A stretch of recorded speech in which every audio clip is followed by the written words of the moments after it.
From the first time Georges Méliès shot the moon's eye out with some overpowered artillery, movies have taken us to new worlds. Impossible creatures come to life. In one case, an actual magician, a shark that scared the out of so many people, it changed Hollywood forever. You're gonna need a bigger boat. Bruce the shark, better known as Jaws, is one of the most recognizable animatronic characters in cinema history, despite only having 4 minutes of screen time. You heard him, slow ahead. The sharks were designed by Joe Alves, who initially had difficulty finding special effects specialists to build them since many thought the shark was impossible to create. That is, until Alves met Bob Matty, who made a name for himself building the mechanical squid in 1954's 20,000 Leagues Under the Sea. The squid, with its many moving tentacles, was quite the accomplishment for 1950s effects, but besides the tentacles, it was a very stationary mollusk. Bruce would both literally and figuratively be a different beast since it actually had to move and attack in the water. Those shoddy sharks, whose innards kept corroding and constantly delaying shooting, ultimately forced Spielberg to channel his inner Hitchcock by getting creative with his camera work. Spielberg knew that the shark of the audience's imagination was far scarier than any image he would be able to conjure with his severely corroded Bruce's. Jurassic Park's T-Rex. Boy, no hate being right all the time. We just have to say it right up at the top, there's a ton of CGI in this movie, which also includes a CGI version of the T-Rex. Basically, whenever you see dinosaurs moving around in wide shots like these, it's CGI. But when you think of the film's scariest T-Rex moments, odds are it isn't CGI. But this 9,000-pound behemoth of latex, steel, and hydraulics built by the legend Stan Winston and his team at Stan Winston Studios. It took months of work to create this prehistoric beast, and it all started with some relatively small but very detailed maquettes. We love dinosaurs. They then built this 1/5 scale model before building a full-scale one. It took 16 weeks, 3 tons of clay, and a load of chicken wire and fiberglass to build this life-size maquette, and you can see why. They had to hand sculpt every scale on this 20-foot tall creature, and that was all just to solidify the look of Rexy. Now they had to start building the actual chassis of the functional theropod and start designing the animatronics needed to bring her to life. As you could have guessed, it took a ton of engineering to actually make this thing move. Engineers worked with hydraulic companies to make custom hydraulics that could move the T-Rex at 90 inches per second at the tip of the nose. Rexy needed to move at those speeds to get the natural-looking whip-like movements. For the hydraulic to achieve those movements, some valves inside her were pushing 60 gallons of hydraulic fluid a minute. To put that in perspective, Rexy's hydraulics could fill an 11-gallon gas tank of a small car in 10 seconds. And when you listen to the people who created the T-Rex talk about it, it really sounds like a feat. You crazy son of a bitch, you did. Once they got the hydraulics figured out, they covered her in latex, painted her, and Rexy was finally ready to shoot. Our next category of practical effects is one of the oldest tricks in the book. One of Force Perspective's earliest examples is, oddly, in a tobacco commercial from 1908.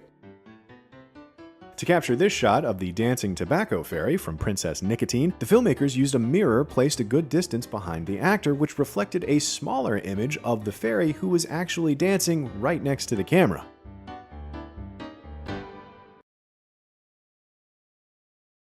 This ship in Close Encounters of the Third Kind, it's actually a miniature. They just staged all the actors and helicopters really far behind it.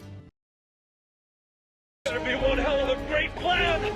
Coppola also used it to great effect in Bram Stoker's Dracula. That is a miniature train, but the journal is actually huge. They needed to make the journal huge to get the shadow of the train's exhaust to reflect on the journal's pages. And this bus throw from Superman 2? Force Perspective. Down a bit with your hands, Sarah. 3, 2, 1, go! Star Wars is undoubtedly the big bang for practical effects. People had toyed with motion control before. John Whitney converted a World War II anti-aircraft gun director, a mechanical calculator used to calculate plane trajectories to help anti-aircraft gunners better lead their targets, to control cameras that would precisely move above artwork, resulting in some really cool graphic design. He and his brother James made some pretty trippy short films to demonstrate their techniques, which ultimately got the attention of Saul Bass. Those cool spirograph and text animations in Vertigo? Bass and Whitney collaborated on those. Whitney was also one of the original innovators of slit-scan photography, which was further developed by Douglas Trumbull for the stargazing sequence in 2001: A Space Odyssey. Trumbull's slit-screen rig relied on a 65mm camera dollying forward toward a slit that had abstract artwork moving behind it.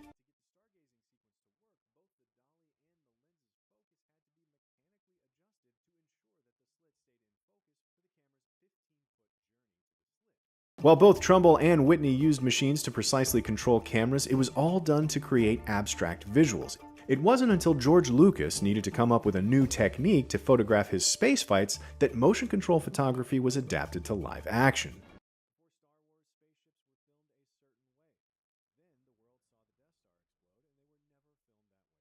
Great shot, kid. That was 1 in a million. John Dykstra got his start working on movies like Silent Running as Douglas Trumbull's assistant before he decided to take a break from filmmaking and work on something completely different. He teamed up with the Institute of Urban and Regional Development in Berkeley, California to create this huge miniature model of Marin County, California to study traffic patterns. To get street-level driving images of the model, they used this computer-controlled camera with a periscope lens that could move around the model. It worked by inputting directions into the computer, which controlled this big mechanical rig that precisely moved the camera all over this miniature creation. It's unclear if Dykstra knew it at the time, but this model would fundamentally change movie special effects forever. Years later, when he decided to return to filmmaking, he took the camera control knowledge that he learned at IURD and built a motion control computer, the size of several refrigerators, to control a custom camera jib that could hold a 35mm camera for Star Wars.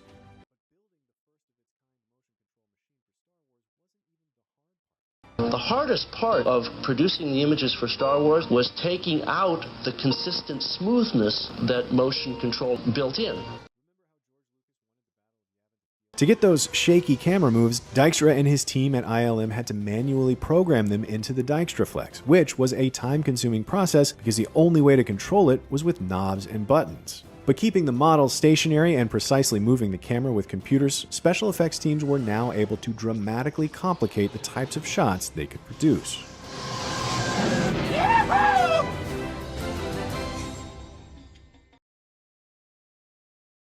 In the 50s, filmmakers like Ishiro Honda and Eiji Tsuburaya brought us Godzilla. Tsuburaya, the head of Toho's visual effects department, was inspired by Willis O'Brien and wanted to use stop-motion animation for Godzilla, similar to King Kong. However, a lack of time, budget, and Japanese stop-motion animators led him to develop something completely new: suitmation. Suitmation is exactly what you think it is. It's the practice of using a man in a suit to move through a scale model set to give the impression of size. Suitmation also shoots at a faster frame rate and slowed down in post to give the movements of larger-than-life characters a slower and more weighty feel. The original Godzilla costume, based on Taizu Toshimitsu and Akira Watanabe's designs and built by Toshimitsu, Aizo Kaimei, and the Yagi brothers, weighed more than 200 pounds and could reach temperatures of 130 degrees inside. The full bodysuit was almost impossible for Godzilla actor Haruo Nakajima to move in any other way than walking in a straight line, which was why they repurposed an earlier prototype of the suit for close-up shots of destruction by removing the torso and replacing it with a pair of suspenders so Nakajima could maneuver more easily. The team behind Godzilla would continue to work together for the next 3 decades, bringing all types of kaiju to the screen for Toho, as well as helping to bring another classic suitmation character to the screen, Ultraman.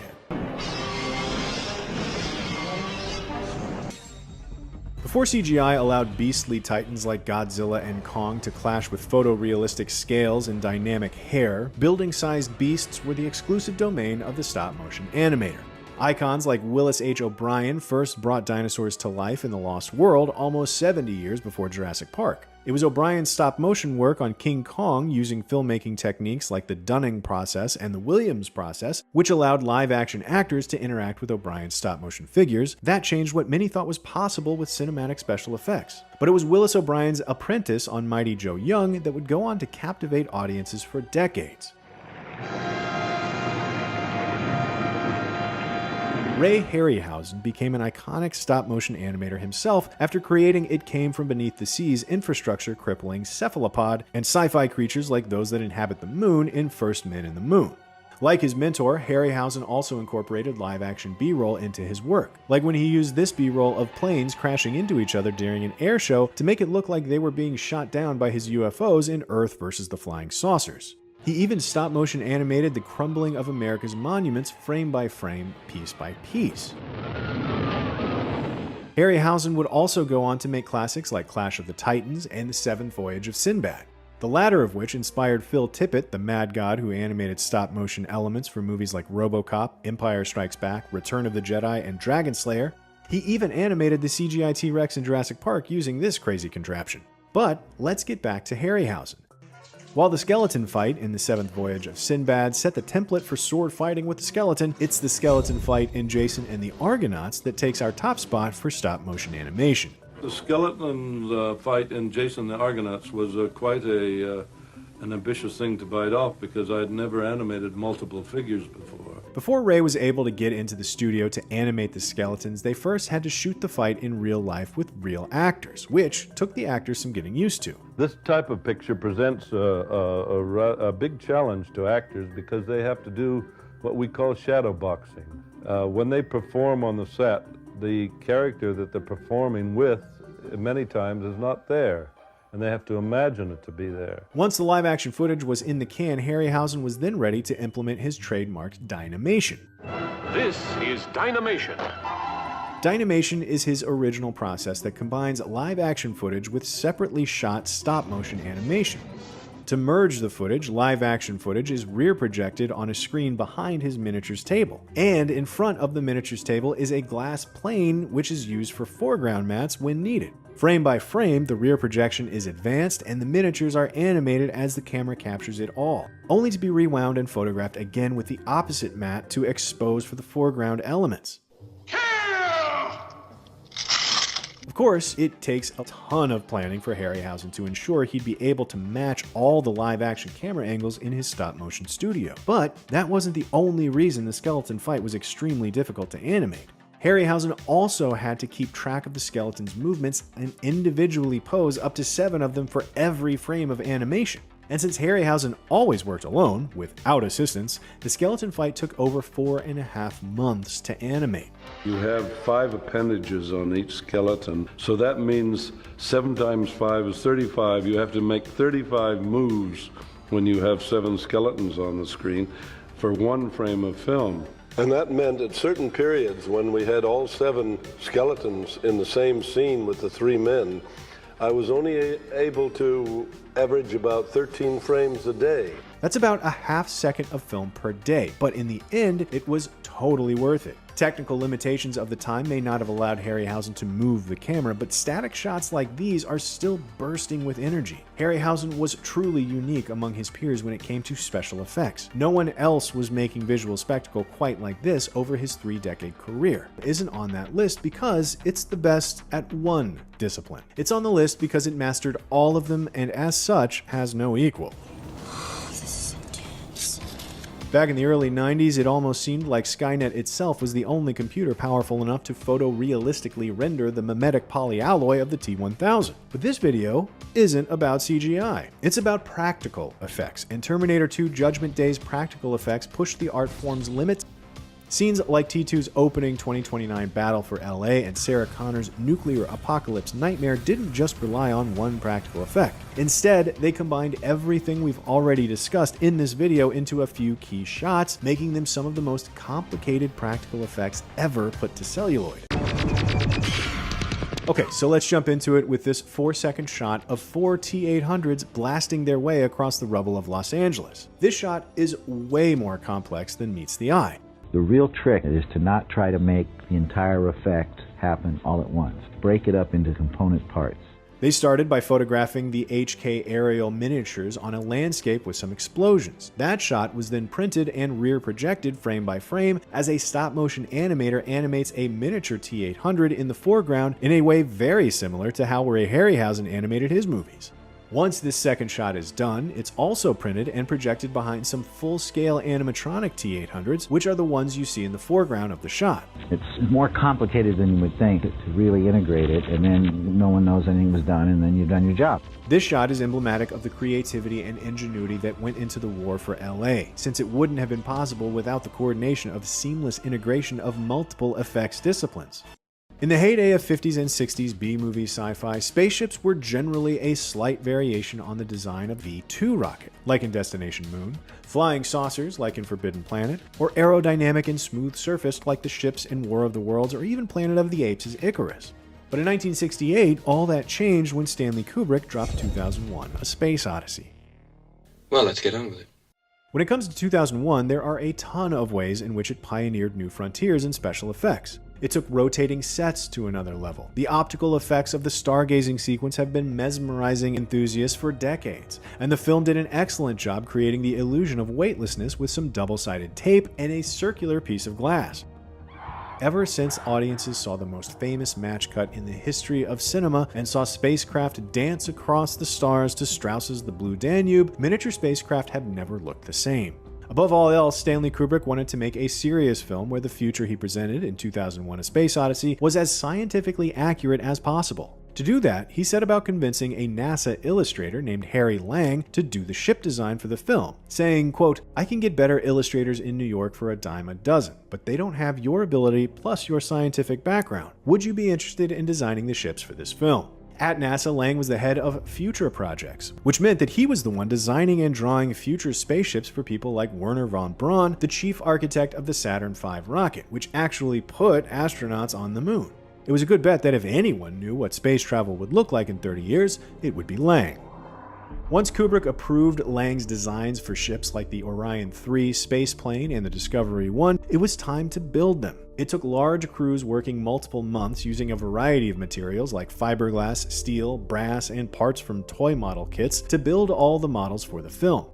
The model team not only built some huge models, but they also built multiple versions of them. There were two models of the Discovery 1 built, a 16-foot version for long shots and a 55-foot version that was used for close-ups. Once the models were built, they were given to soon-to-be visual effects god Douglas Trumbull and his visual effects team to be photographed. Working for Stanley Kubrick, he more than had his work cut out for him. To get the single-generation look Kubrick was looking for, the VFX team had to painstakingly ensure correct lighting and exposure, the steadiness of the models, and the laborious process of rotoscoping mats. Before photography could even start, sophisticated math calculations were computed to ensure the relative size of the ships was accurate in the frame. These calculations were necessary because none of the models were built to a specific scale, so you couldn't just plop them next to each other and assume their sizes would be correct in the frame.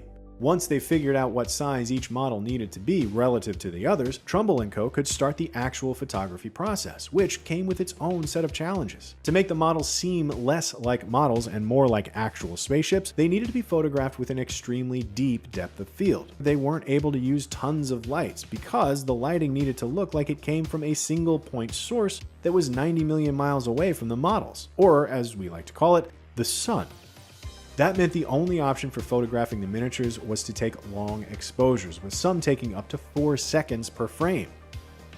These long exposures meant that they had to worry about model stabilization. These were just models, not the hulking megastructures they pretended to be, and when things like the moon base doors moved, it could cause the rest of the model to jitter and ruin the long exposure shots. The doors on the moon base model were geared down to move so slowly that even Kubrick commented it was like watching the hour hand of a clock.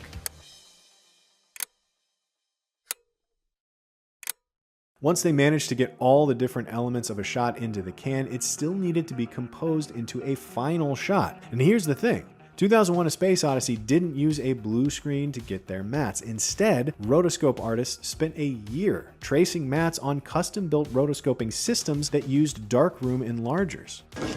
The spaceship design and photography of 2001: A Space Odyssey had such a huge cultural impact. Sci-fi flicks were never made the same afterwards. Kubrick collaborators like Douglas Trumbull would go on to do the effects on films like Blade Runner, and Harry Lang would go on to work on spaceship designs for films like Star Wars and Star Wars Wannabe, Moonraker.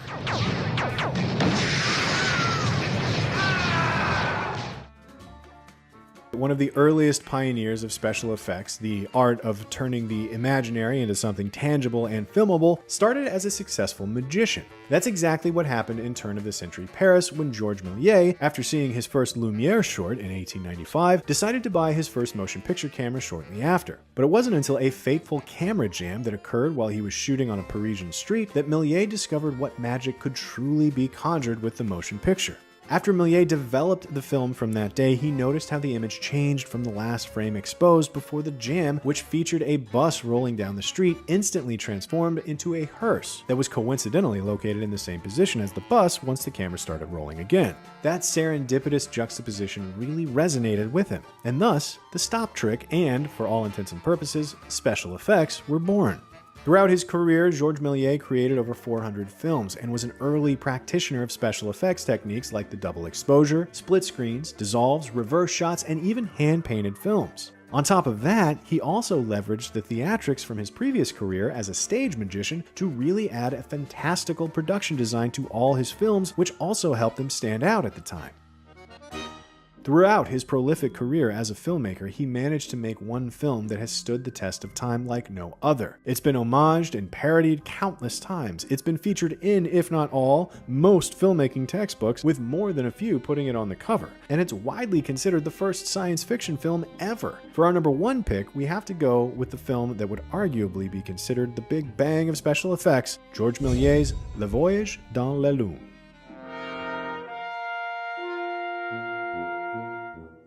Georges Méliès spent 10,000 francs on this sci-fi epic, which was loosely based on the Jules Verne novel From the Earth to the Moon, its sequel, Around the Moon, and the H.G. Wells novel The First Man in the Moon. The film follows a group of astronomers who use a cannon to shoot themselves at the moon. And once there, they explore the surface to find an underground population of lunar inhabitants named the Selenites. A Trip to the Moon was easily Méliès' most ambitious film. It was his longest and most narratively complex, and to pull it off, he basically used every trick in his book. The substitution trick, which Méliès used in films like The Haunted Castle, was used to make the Selenite disappear when they were defeated in battle. Méliès experimented with double exposure, a film technique where a single strip of film is exposed multiple times before being developed. It's that technique which allowed him to play all 7 band members in his film The One-Man Band, and it's also used to visualize the cannon shell crashing into the ocean back on Earth on a trip to the moon. But the film's most famous shot is also its most sophisticated. Crashing a spaceship into the moon's eye combines stop tricks, multiple exposures, and a simulated dolly shot to achieve the motion effect of the moon toward the camera. First used in The Man with the Rubber Head, Méliès created the illusion of a moving camera not by moving it, but by moving the subject toward the camera. The same technique was used to great effect in this moonshot, as it simulates the projectile's approach to the moon. Almost 100 years after he made the film, A Trip to the Moon still continued to astound when in 1993, a hand-colored print was discovered, allowing audiences to see the film in its brilliant hand-painted colors. That's one small step for man. Almost 70 years before man walked on the moon, Méliès showed the world what it could look like. In the process, he revolutionized the film industry and for decades has inspired new filmmakers that the stars have always been within reach.